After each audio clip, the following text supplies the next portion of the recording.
Hello everyone and welcome to my channel. Here we try to simplify concepts of biology to make learning easier and engaging.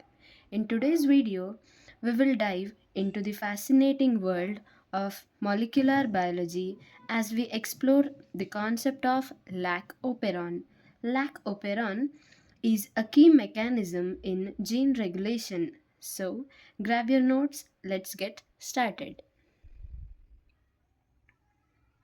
Lac-Operon. The concept of Lac-Operon was first discovered by Jacob and Monod. For us to understand what is Lac-Operon, it is important to understand what is operon at the first place. So, an operon is the assemblage of many genes. An operon is a group of genes that are located next to each other in a genome and are transcribed as a single polycistronic message.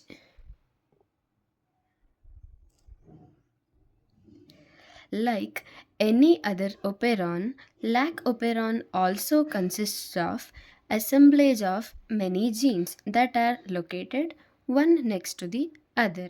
The Lac-Operon consists of one regulatory gene.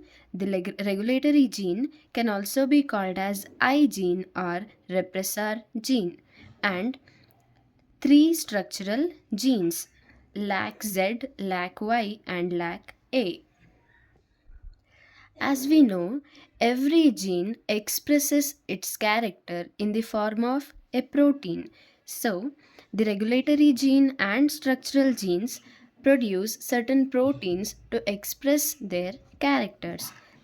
Here, the regulatory gene or the I gene or the repressor gene produces repressor protein. The structural genes produce three different types of enzymes. Z gene codes for enzyme beta galactosidase, the Y gene codes for an enzyme permease, and A gene codes for transacetylase. All these gene products or all these enzymes are responsible for lactose metabolism.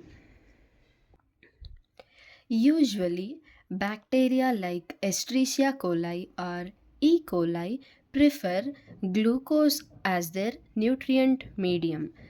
But when provided with lactose, which is a disaccharide, the bacteria E. coli digests or simplifies the disaccharide lactose into glucose and galactose molecules with the help of these enzymes. Let us try to understand how these structural gene products help in lactose metabolism. The beta galactosidase enzyme produced by the Z gene catalyzes hydrolysis of lactose into glucose and galactose. Here, lactose being the disaccharide is converted into monosaccharide units, that is glucose and galactose, with the help of enzyme beta galactosidase produced by the Z gene. Now, the Y gene produces permease enzyme which regulates lactose permeability in the cell. The enzyme transacetylase transfers acetyl group from acetyl coenzyme A to beta galactosidase. Try to observe the diagram here. Lac-Operon consisting of the I gene, promoter region, operator region, and three structural genes. Here, lactose acts as inducer of the operon.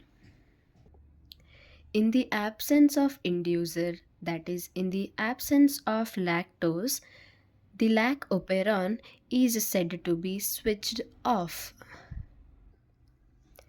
In the absence of lactose, the I gene or the repressor gene or regulatory gene produces repressor mRNA or transcribes into repressor mRNA.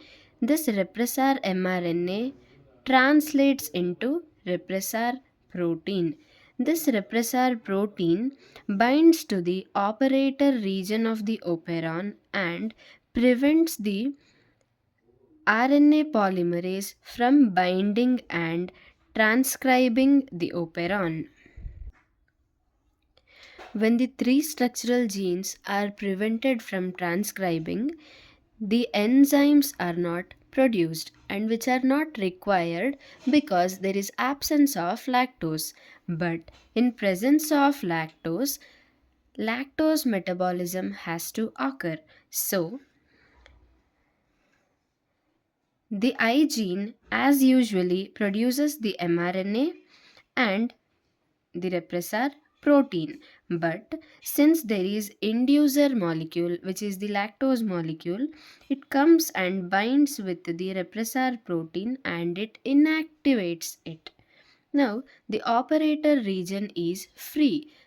That is why the RNA polymerase can easily identify the promoter region and bind to it and carry out the transcription process.